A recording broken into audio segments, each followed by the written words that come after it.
What the hell is this? I whispered, staring at the email attachment labeled kitchen_remodel_final.pdf.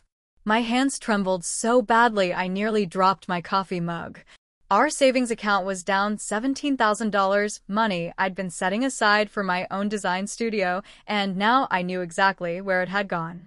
The invoice displayed a sleek white quartz countertop, custom cabinets, and that distinctive herringbone backsplash I'd created for our own kitchen remodel, all installed at an address I didn't recognize. But the client name jumped out like a slap: Robert Garcia. My husband. I heard keys jingling at the front door. 5 years of marriage, and it came down to this moment. I didn't minimize the screen. "Hey babe, I'm home," Robert called out, his footsteps approaching our home office. "Sorry I'm late, the client meeting ran." He froze in the doorway, eyes darting from my face to the screen and back again. "Chloe, I can explain," he started, dropping his bag with a thud that made me flinch. "Explain what exactly?" I kept my voice steady, surprising myself.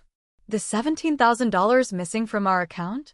Or why you're renovating someone else's kitchen with my designs?" His face paled so quickly I thought he might pass out. "How did you get that invoice?" That's your question? Not, "I'm sorry for stealing our money," or, "I'm sorry for cheating." I spun the laptop to face him fully, my chair scraping against the hardwood. "Someone emailed it to me. Anonymous. Guess I'm not the only one who knows." Robert stepped forward, hands raised like he was approaching a wild animal. "Look, it's not what you think. Veronica is just a client who, Veronica." The name tasted bitter on my tongue. Funny, I don't remember a client named Veronica hiring us for a kitchen remodel. But I do remember these cabinet designs. They're mine. I pulled up my portfolio on a second screen. "The ones you said were too modern for your taste when I showed them to you last year." He ran his hand through his hair, his tell, when lying since our first date. "I can explain everything, but you need to calm down first." My phone pinged with a new email. The subject line: "More evidence. Thought you should know." I glanced down, then slowly turned the screen toward Robert. "Is this also something you can explain?" The video thumbnail showed Robert entering an apartment building, carrying a bouquet of lilies, my favorite flowers that he hadn't bought for me in over 2 years. My throat tightened as I pressed play. The 10-second clip showed him punching in a door code, like he'd done it 100 times before. His face crumpled. "Who's sending you these? This is harassment, harassment." My voice rose for the first time. "You're stealing our money and my designs, and you're worried about being harassed?" The doorbell rang, cutting him off. "You expecting someone?" I asked, eerily calm as I stood up, my knees surprisingly steady. "No, I brushed past him to the door, opened it to find my cousin Isabella standing there, looking uncomfortable, clutching her purse like a shield. "Is everything okay?" she asked, eyeing my expression. "I tried calling, but did you know?" I asked simply. Her eyes flicked to Robert behind me, then back to my face. The hesitation was all the answer I needed. "Isabella knows Veronica, doesn't she?" I turned back to Robert, my voice dangerously quiet. "That's how you met her." Isabella stepped into the house uninvited. "Chloe, please, it's complicated. They met at my birthday party last year." I didn't know it would turn into this. Last year. The timeline snapped into place. "When you insisted I couldn't come because I had that deadline for the Henderson project. A deadline you mysteriously kept pushing back." Robert approached, reaching for my arm. "Chloe, can we talk privately?" "This isn't how I wanted." I jerked away. "Don't touch me." "When were you planning to tell me? After you spent our entire savings? After you moved in with her?" "I wasn't going to leave you," he said quickly. "Oh, so you were just going to keep us both?" I laughed, a harsh sound I barely recognized. "How generous of you." Isabella stepped between us. "Chloe, I know you're upset, but upset." I turned to her, the betrayal fresh and sharp. "You've been covering for him for a year while he stole my money and my designs?" She flinched. "It wasn't like that. I told him to come clean months ago. But you never told me." The hurt in my voice was undeniable. My phone pinged again. Another email from the anonymous sender. Your husband deceived my friend too. Sandra, neighbor in 4B. This time the attachment contained several photos. Robert and a stunning brunette selecting tile samples. Robert kissing her in what was clearly the half-finished kitchen from the invoice, both of them laughing as they picked out appliances. The photos weren't professional quality. Some were slightly blurry, taken through what looked like a window or from across a store. I held up my phone, cycling through the images, my hand shaking visibly now. I designed that kitchen. Those are my sketches on the counter in this photo. You took my work, my ideas, my money. Robert lunged for the phone so suddenly that I stumbled backward. Who's sending these? Is someone following me? That crazy neighbor. I clutched the phone to my chest. That's what concerns you. Not that you're caught. The neighborhood HOA requires approval for all remodels, I continued, something clicking into place. How did you get permission for the work if the property isn't in your name? His silence was damning. You put your name on our property, didn't you? I asked, the realization spreading cold through my chest. That's why the invoice is in your name. You're not just remodeling her kitchen, you're invested in the property. It was a smart financial move, he said defensively. Denver real estate is booming, and you always said you weren't interested in investment properties. You were too focused on that pipe dream studio of yours. The casual dismissal of my career goals, the studio I'd been quietly planning for 2 years, hit harder than the infidelity. You stole from our savings to invest in your girlfriend's property? I couldn't believe what I was hearing. With my designs? The money I've been saving for my business? Do you even hear yourself? I walked to the kitchen, grabbed a glass of water, nearly dropping it as my hands trembled. Our marriage was over, that much was clear. But the money, my designs, my reputation. I want it all back, I said finally. Every penny. Robert laughed nervously. The money's spent, Chloe. The renovation is almost done. Then you'll take out a loan to repay me. Be reasonable, Isabella chimed in. Maybe you two should sleep on this and out reasonable. I turned to her, slamming the glass down so hard water splashed onto the counter. Like how he reasonably spent our savings. Or how you reasonably kept his secret for a year. I pulled out my phone, dialed quickly, my finger leaving a smudge on the screen. Who are you calling? Robert asked, panic edging into his voice. Olivia Morgan. I put the phone on speaker as it rang.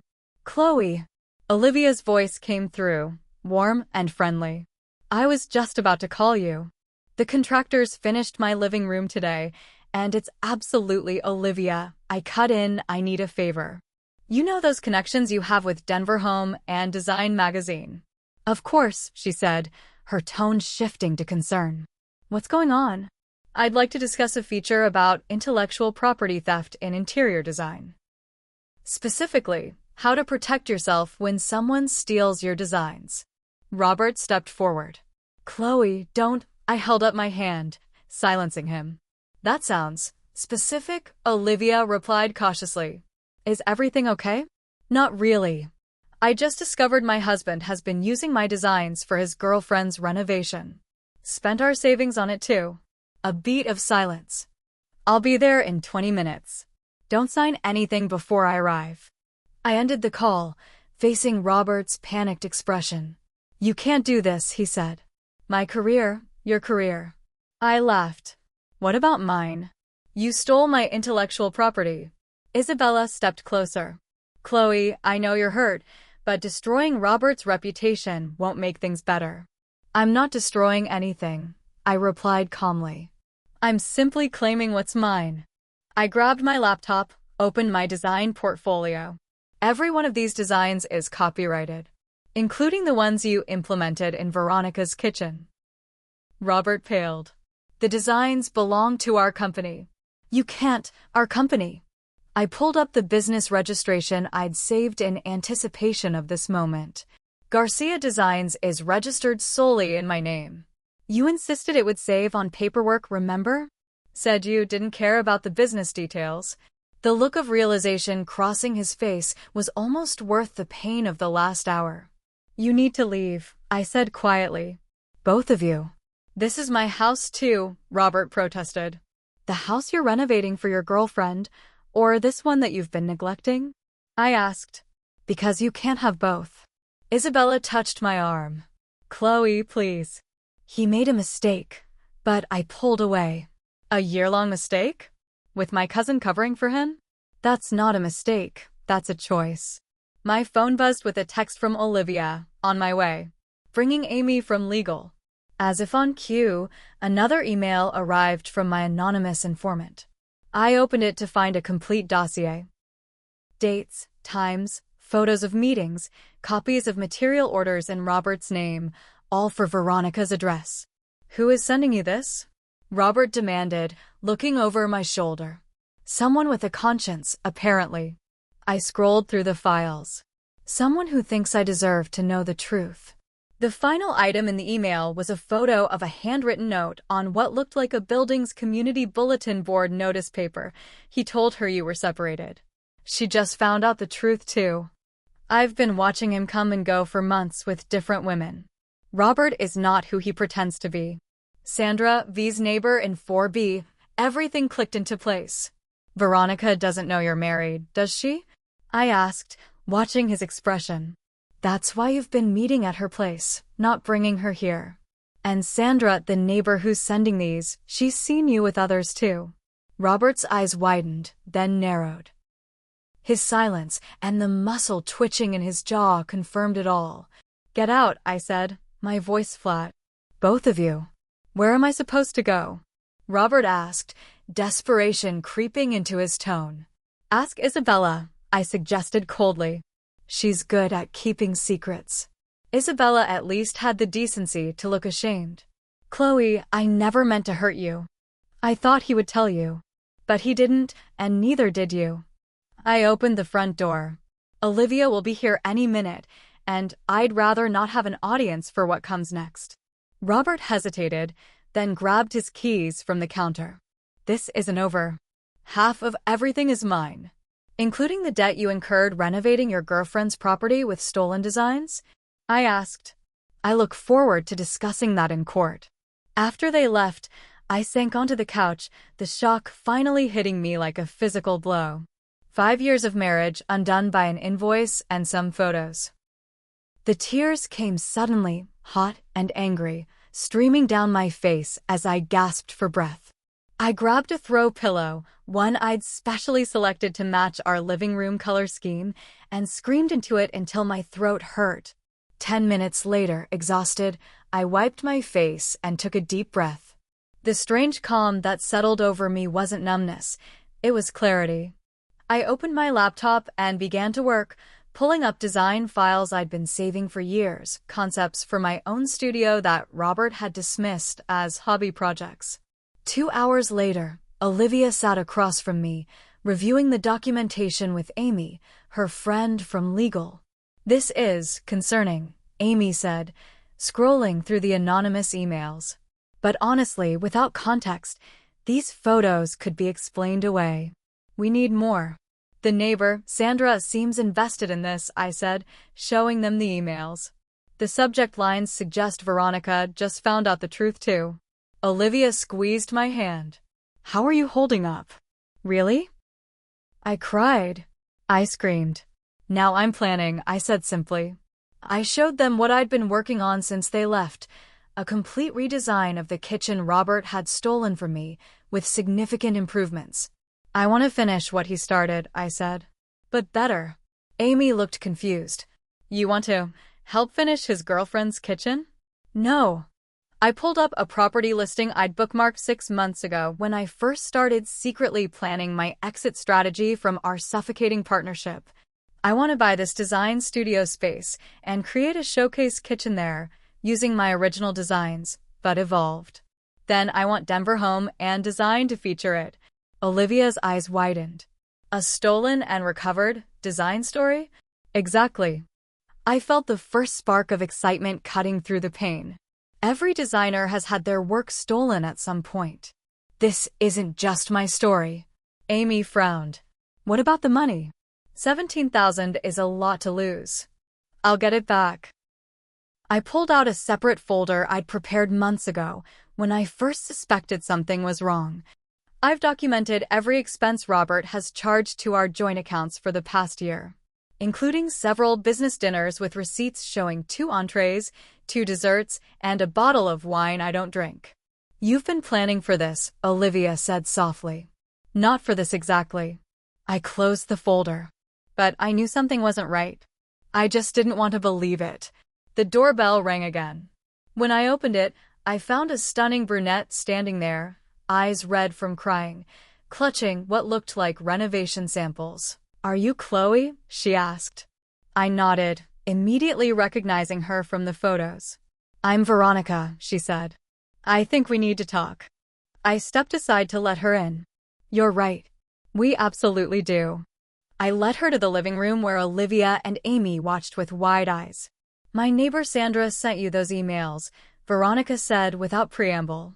She overheard Robert on the phone with you last week, realized he was married. She told me this morning. He told you we were separated? I asked. She nodded, tears threatening again. He said you were living together temporarily until the divorce was finalized for financial reasons. She placed the design samples on the coffee table. He said these were his designs. That he was a silent partner in your business. I laughed bitterly. He's silent, all right. These are my designs, Veronica. Every one of them. She closed her eyes. I'm so sorry. I had no idea. Did you know the money came from our joint savings? I asked. She shook her head violently. No. He said it was his investment money. That he was buying into the property as a real estate opportunity. So he owns part of your condo now? He's on the deed as co-owner, she confirmed, looking miserable. It was the only way to get the HOA to approve the renovations. Since I'm still technically renting from the previous owner with an option to buy. What do you do for work, Veronica? I asked suddenly. I'm a commercial real estate agent. I handle office buildings and retail spaces downtown, she replied. I make good money. That's why I was suspicious when Robert insisted on investing in my place rather than just letting me pay for the renovations myself. I exchanged glances with Amy, who raised her eyebrows at this new information. I don't want your property, I told Veronica. But I do want my money back. And I want credit for my designs. She pulled out her phone, tapped through some screens, then handed it to me. I took out a loan for the renovations last week when things started feeling off. The money is sitting in my account. I was going to surprise Robert by paying him back early, get him off my deed. Her laugh was hollow. Some surprise.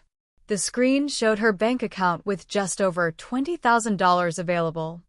I can transfer the $17,000 to you right now, she offered. I just need your details. I stared at her. Just like that. She met my eyes directly. He lied to both of us. I'm not keeping money that isn't mine. And Sandra, my neighbor who sent you those emails, she's been warning me about him for months. Said she's seen him with other women too, not just you and me.